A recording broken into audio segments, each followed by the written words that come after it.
15 நிமிஷம். டைம் ஓடிடுச்சுன்னா நிப்பாட்டிடணும். என்ன முடியுதோ அது நம்ம இங்க பார்க்குறோம். இந்த தொழிற்சங்கத்தை பத்தி பேசணுன்ற ஆர்வம் ஏன் வந்துச்சு அப்படின்றது ரொம்ப முக்கியம். ஏன்னா எங்க நாட்டுல வந்து தொழிற்சங்கம் அப்படின்னா வந்து ஒரு பெரிய விஷயம் இல்லை. நிறைய பேருக்கு தொழிற்சங்கம்னா என்னன்னு கூட தெரியாது. ஆனா என்னுடைய தனிப்பட்ட பேக்ரவுண்டு பார்த்தோமா, தொழிலாளர் போராட்டத்துல தான் வந்து என்னோட அரசியல் வாழ்க்கையை ஆரம்பிச்சிச்சு. தொழிலாளர் படுற கஷ்டத்துல அவங்களுக்கு ரொம்ப பிரச்சனை. யாருதான் அந்த பிரச்சனையை முன்னெடுத்துட்டு போறா? அப்ப அதுல ஈடுபடுறது, அந்த பிரச்சனையில ஈடுபடுறப்போ, அந்த பிரச்சனையில வர விஷயங்களை முன்னெடுக்கிறப்போ எனக்கு ஒரு ஆர்வம். தொழிலாளர்களை ஒன்னா அவங்க கூட ஒன்னா நின்று அந்த அவங்களோட பிரச்சனைகளை முன்னெடுத்துட்டு போயிட்டு அதுக்கு தீர்வு காண்றதுக்கு அங்கதான் வந்து என்னுடைய ஆர்வம் ஆரம்பிச்சிச்சு. அப்போ ஏதோ ஒரு வேகத்துல என்ன பேச போறீங்க அப்படின்னு கேட்டோடனே ரஞ்சிமா நானும் சொல்லிட்டேன், ஒரு ஆர்வத்துல வந்து தொழிற்சங்கத்தை பத்தி பேச போறோம் அப்படின்ட்டு தலைப்பு சொல்லிட்டு அதுக்கப்புறம் போயிட்டு பேப்பரை ப்ரிப்பேர் பண்றது தான் ரொம்ப கஷ்டம்னு நினைக்கிறேன். ஏன்னா அதுக்கப்புறம் பேப்பர் ப்ரிப்பேர் பண்றதுக்கு நம்ம தேடல் ஆரம்பிச்சோடனே தான் தெரியுது தொழிற்சங்கத்தை பத்தி பேசுறதுல என்ன இருக்குன்ட்டு. ஏன்னா எங்க நாட்டுல அவ்வளோ ஆழமான விஷயங்கள் இல்லை. ஒரு காலகட்டத்தில் 1940களில் இருந்த தொழிற்சங்க வேகம், நான் போட்டிருக்க இந்த டிஷர்ட் பார்த்தீங்கன்னா 1940-45 வந்து வீரசேனன், கணபதி போன்ற தொழிற்சங்க வீரர்கள் இருந்திருக்காங்க அந்த காலகட்டத்தில். ஆனா இன்னைக்கு பார்த்தோமா தொழிற்சங்கத்தோட அந்த வேகமே இன்னைக்கு இல்லாத ஒரு சூழ்நிலை உருவாகிட்டு போயிட்டு இருக்கு. இது உலக அளவுல நடந்துட்டு இருக்க ஒரு விஷயம். அதுல எங்க நாடும் வந்து தனிச்சு நிக்கல, அந்த நீரோட்டத்துல தான் ஓடிட்டு இருக்குது. அப்போ பார்த்ததுல ஒரு சின்ன புள்ளி விவரமா எடுக்க முடிஞ்சிச்சு நம்ம நாட்டுல தொழிற்சங்கம் எப்படி இருக்கு அப்படின்ட்டு. மொத்த தொழிலாளியோட எண்ணிக்கை பார்த்தோமா 15 மில்லியன்ல இருந்தாலும் அதுல வந்து ஏன்னா தனியா இங்க பேசுறதுக்கு வந்து பெண்களோட பங்களிப்பு எப்படி இருக்குன்னு பேசுறதுனால வந்து இன்னும் அதையும் கொஞ்சம் விரிவா புள்ளி விவரம் கொடுக்கலாம் அப்படின்ட்டு. ஆண்கள் எவ்வளவு பேர் வந்து தொழில ஈடுபட்டிருக்காங்க, ஒர்க்கர்ஸா இருக்காங்கன்னா 9.3 மில்லியன். பெண்கள் வந்து ஈடுபடுறது வந்து 5.95 மில்லியன். இதுல எத்தனை சதவிகிதம் தொழிற்சங்கத்துல ஈடுபடுறாங்க மொத்தமாவே அப்படின்னு பார்த்தா 6% தான் மொத்த உறுப்பினர்கள் தொழிற்சங்கத்துல இருக்கிற. தொழிற்சங்கத்துல 6% உறுப்பினர்கள். அதுல பெண்கள் எவ்வளவுன்னு பார்த்தோமா 2.64% தான். சோ இந்த பர்சன்டேஜ் வச்சுட்டு ஒரு ஓவராலா வந்து பெண்களுடைய ஈடுபாடு எப்படி இருக்கு தொழிற்சங்கத்துலன்னு பேசுறது வந்து நியாயமே இல்லாத ஒண்ணு அப்படின்ற ஒரு முடிவுக்கு வந்துட்டேன். அந்த பேப்பர் செய்யறப்ப முதல் ஸ்லைட்டை போட்டோனீங்களா? அடுத்தது என்ன விஷயம் பார்த்தனா, இந்த 2.6% பெண்கள் என்னாச்சும் சாதிச்சிருக்காங்களா இப்போ உள்ள சூழ்நிலையில தொழிற்சங்கத்துல அப்படின்னு பார்த்தோமா, முதல்ல போயிட்டு இப்போ இருக்கிற எங்களுடைய தொழிற்சங்கத்தோடைய தலைமைத்துவத்தை பார்த்தேன். அந்த தலைமைத்துவத்துல வந்து 19 பொசிஷன் இருந்துச்சு. அந்த 19 பொசிஷன்ல வெறும் 3 பொசிஷன் பெண்களுக்கு இருந்துச்சு. அதுலயும் ஆக கீழே, அது ஒரு பெரிய பொசிஷன் இல்லாம ஒரு சின்ன பொசிஷன் கொடுத்திருந்தாங்க. அது தவிர்த்து பார்த்தோமா வந்து ஓகே இப்ப தொழிற்சங்கத்துல தனியா பெண்களுக்குன்னு ஒரு பிரிவு கொடுத்திருக்காங்க. சரி, அந்த பிரிவுல ஏதாவது பெண்களுக்கு ஏதாவது பகிரங்கமா செஞ்சிருக்காங்களா அப்படின்னு எல்லாம் பாக்குறப்ப ஒன்னும் கண்டுபிடிக்க முடியல.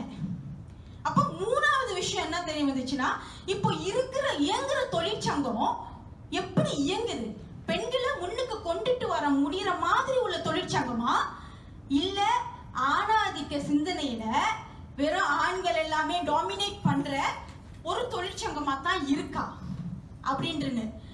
ரொம்ப அதிகமான தொழிற்சங்கங்கள் இன்னைக்கு வந்து எல்லோ யூனியன்ஸ் சொல்றாங்க.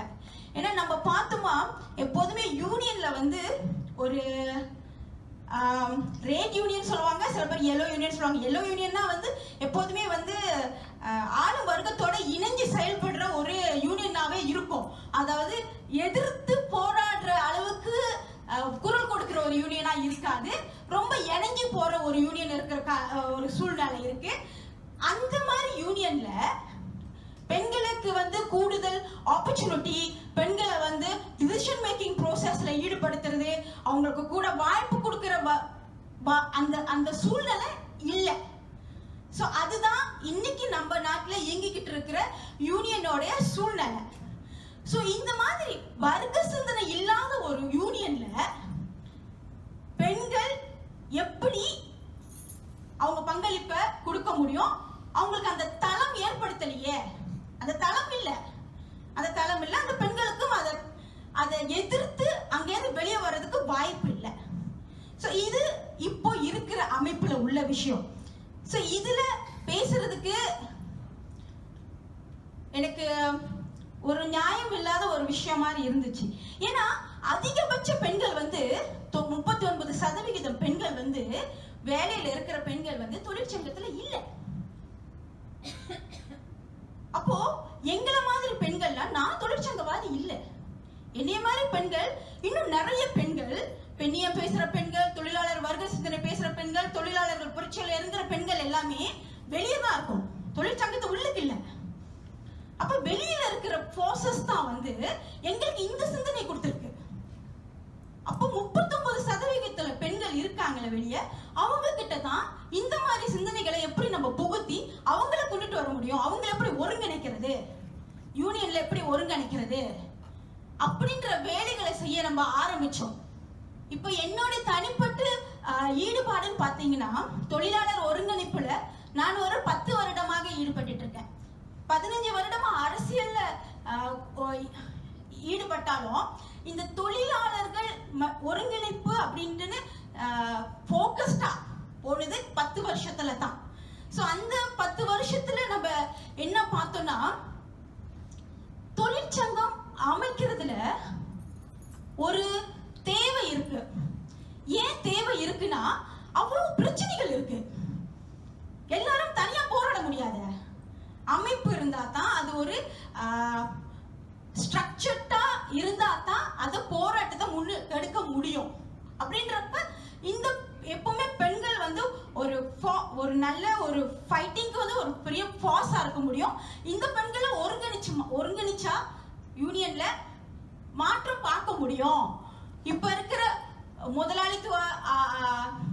முதலாளித்துவ கட்டமைப்புல இருக்கிற 2.64 யூனியன் விமன்ஸ் எதிர்பார்க்காம அந்த கட்டமைப்புல 39% ஒருங்கிணைக்கப்படாத பெண்களை ஒருங்கிணைக்கிறதுக்கு நம்மள மாதிரி சிந்தனையாளர்கள் முயற்சி போட்டா அதன் மூலியமா சில அவுட்கம் பார்க்கலாம், எப்படி வந்து முன்னுக்கு போறதுன்ட்டு.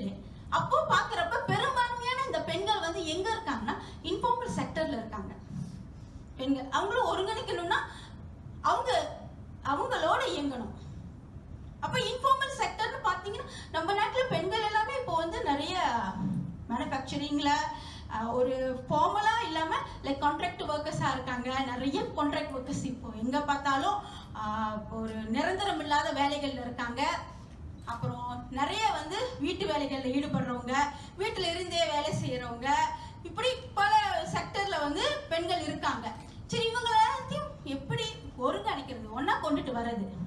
ஏன்னா இன்னைக்கு உள்ள பெரிய சேலஞ்ச் நமக்கு இறங்கி மக்களோட வேலை செஞ்சா மட்டும்தான் ஒருங்கிணைக்க முடியும். க்ளோஸ் டு ஆர்கனைசிங் சொல்லுவாங்க. அவங்க கூடயே இருந்து முழு நேரமா வந்து ஆர்கனைஸ் பண்றது, அதற்கு நிறைய எனர்ஜி போடணும், நிறைய டைம் போடணும், நிறைய வேலை போடணும். அது செய்ய முடிஞ்சா மட்டுமே சாத்தியம். ஏன்னா நம்ம இன்னொரு என்ன பார்க்கறோம்னா, கண்டிப்பா தடைகள் இருக்கு. இப்போ பெண்கள் என்ன மாதிரியான தடைகள் எதிர்கொண்டு இருக்காங்கன்னா, நம்ம இந்த யூனியனோ இந்த ஒரு அமைப்பு ஒரு கொண்டுட்டு வர்றதுக்கு என்ன பார்க்கறோம்னா, அடிப்படை விஷயம் என்னன்னா, ஒரு யூனியன் தேவையா அப்படின்ற விழிப்புணர்வு ரொம்ப குறைவு. பிரச்சனைன்னு கம்ப்ளைண்ட் பண்ண முடியறவங்க எல்லாருமே தனித்தனியா கம்ப்ளைண்ட் பண்ணிட்டு கூட்டமா போயிடுறாங்க. ஆனா அந்த விஷயத்த நம்ம சொல்ற கம்ப்ளைண்ட் எல்லாம் எப்படி மாத்துறது, அதுக்கு எப்படி தீர்வு காண்றதுன்னா கண்டிப்பா ஒரு விழிப்புணர்வு வேணும். சோ இந்த பிரச்சனை இருக்கு. இன்னொன்னு வேலை சூழல். இன்னைக்குள்ள வந்து நம்மளுடைய இது பார்த்தோமா, சூழல் பார்த்தோமா, உங்களை வேற எந்த சிந்தனைக்கும் வந்து சிந்திக்க விடாம உங்களை முழு நேரமா கண்ட்ரோல்ல வச்சிருக்கிற ஒரு ஆட்சி முறையில தான் நம்ம இருக்கோம். நீங்க வந்து வேலை தான் சிந்திக்கணும். நீங்க பொருளாதாரத்தை மட்டும் சிந்திச்சுக்கிட்டு 2 வேலை 3 வேலைன்னு செஞ்சுட்டு ஃபேமிலி கமிட்மெண்ட் பார்த்துட்டு ஓடிட்டு இருக்கணும். அதுல உங்களுக்கு கொஞ்சம் கூட டைம் கொடுக்க கூடாது மற்ற விஷயத்த சிந்திக்கிறதுக்கு. அதுதான் இந்த அமைப்பு முறையோட செட்டப். ஸோ இதுலேருந்து வெளியே வரணும்னா எங்கேயாச்சும் டைம் பார்க்கணுமே. அவங்கள உள்ளுக்கு நுழைக்கிறதுக்கு, அவங்கள மீட் பண்றதுக்கு, அவங்கள ஒருங்கிணைக்கிறதுக்கு அந்த ஒரு சவால் இருக்குங்க. இப்ப சட்டம் கூட பார்த்தோமா அவ்வளவு சுலபமா வந்து ஒரு யூனியன் அமைக்க முடியும், தொழிற்சங்கம் அமைக்கிறதுக்கு சட்டம் வந்து அவ்வளவு உறுதுணையாவும் இல்லை. சட்டத்துல 1008 பிரச்சனை. ஒருத்த தொழிற்சங்கம் ஆரம்பிக்க போறான்னா அடுத்த நிமிஷம் ஒரு ரெகுலேஷன் இருக்கு, எப்படி வந்து ஒரு தொழிற்சங்கம் ஆரம்பிக்கிறதுன்னு. அதுல ஒவ்வொரு ஸ்டெப்பும் ஃபாலோ பண்ணி அந்த தொழிற்சங்கத்தை முழுமையடைறதுக்குள்ள பாதி பேர் வேலை போயிடும். ஏன்னா தொழிற்சங்கம் ஆரம்பிக்கிறது முதலாளிகளுக்கு ரொம்ப சந்தோஷமான விஷயமா? தொழிற்சங்கம்ன்றது ஒரு பலம், தொழிலாளர்களோட பலம். ஸோ அதுல சட்டத்தை வச்சு தடுத்துருவாங்க. இது இன்னொரு பிரச்சனை. இப்போ அந்த தொழிலாளர்கள் வேலை, இது யூனியன் பாஸ்டிங், அதாவது தொழிற்சங்கத்தை உடைக்கிறதுக்கு அதில் ஈடுபடுற முக்கியமான ஆளுங்களுடைய அந்த வேகத்தை உடைக்கிறதுக்கு பயன்படுத்துறது இந்த மாதிரி சட்டத்தை தான். அப்புறம் இன்னொரு விஷயம் என்னன்னு பார்த்தோம்னா, பெண்களுக்கு இடையில கூட பொருளாதார நெருக்கடி. நம்மளோட அன்றாட வாழ்க்கையில எப்படி சமாளிக்கிறதுன்றத யோசிக்கிறதுக்கே நம்மளுக்கு டைம் ஓடிறதுனால இந்த மாதிரி விஷயங்கள்ல ஈடுபடுறதுக்கு நம்மளுக்கு அந்த மாதிரி ஒரு இதை காட்ட மாட்டாங்க, ஒரு ஆர்வம் காட்ட மாட்டாங்க. இது ஒரு உண்மையே நமக்கு ஒரு தடை தான். இன்னொரு தடை என்னன்னு பார்த்தோமா, அப்படியே ஆர்வப்பட்டு வெளியே வர பெண்கள் ஒரு குழுல வந்து இணைஞ்சு செயல்பட போது இந்த ஆணாதிக்க சிந்தனைவாதிகள் இருக்காங்க இல்லையா, அவங்கள மறுபடியும் வீட்டுக்கே அனுப்பிடுவாங்க. அவங்களுடைய அந்த என்ன பேசணும்னு நினைக்கிறாங்க, அவங்களோட அந்த சிந்தனை, அதுக்கு வாய்ப்பு, அவங்கள இணைக்கிறது, இந்த மாதிரி விஷயங்களை, இந்த சிந்தனை வந்து ஆண்கள் மட்டும் இல்ல பெண்களுக்கும் இருக்கு. ஏன்னா நம்ம எல்லாமே அதே சிஸ்டத்துல வாழ்றதுனால அதே பெண்களே அந்த அந்த அந்த மாதிரி பேசுவாங்க. ஸோ அந்த மாதிரி பிரச்சனைனாலையும் ஏன் பெண்கள் முன்னுக்கு வர மாட்டாங்க அமைப்புகளுக்கு அப்படின்ட்டு. இன்னொன்னு அதிகமான சுமை. இது வந்து எல்லாரும் பேசுவாங்க, பெண்களுக்கு வந்து நிறைய ரோல்ஸ் இருக்கு லைஃப்ல. ஃபேமிலி, பிள்ளைங்க, ஹஸ்பண்ட், பொருளாதாரம். இப்போ வேலைக்கு போறோம், வேற நம்மளுக்கு வேலை இடத்துலயும் ஒரு கமிட்மெண்ட், ஒரு விஷன் எல்லாமே இருக்கும்.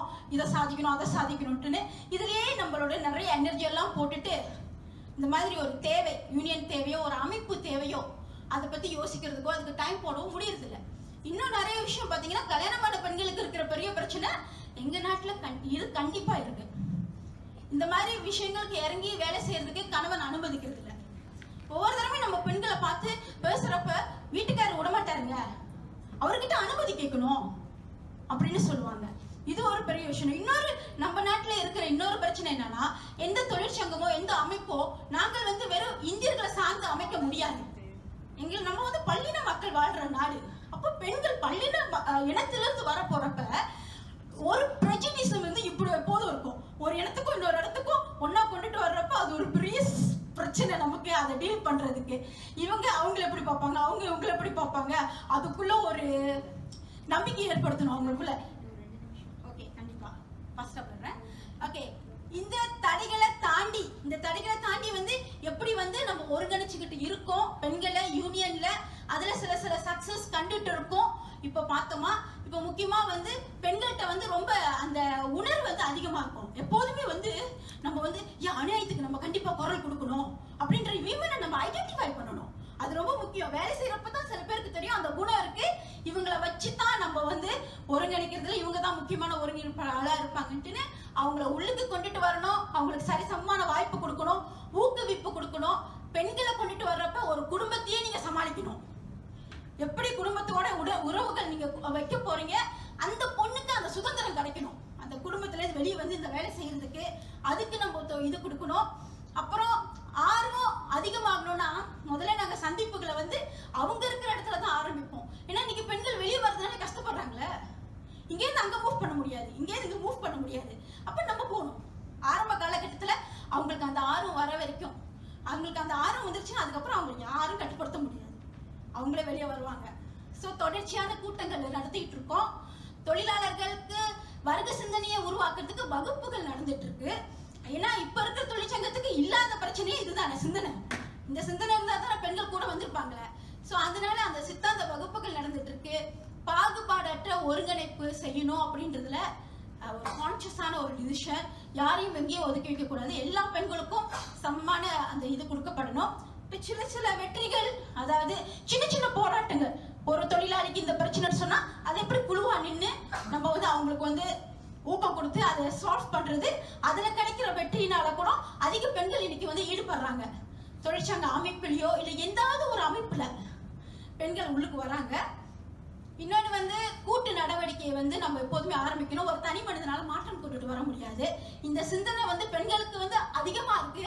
அதனால அவங்க எப்போதுமே ஒன்னா வராங்க. இன்னொன்று பயத்தை ஒழிக்க முடியணும்னா கூட்டு நடவடிக்கை தான். ஏன்னா தனி மனிதனுக்கு கூட பயம், அவன் கூட்டமா இருக்கிறப்ப கூட தைரியம் இருக்கும்.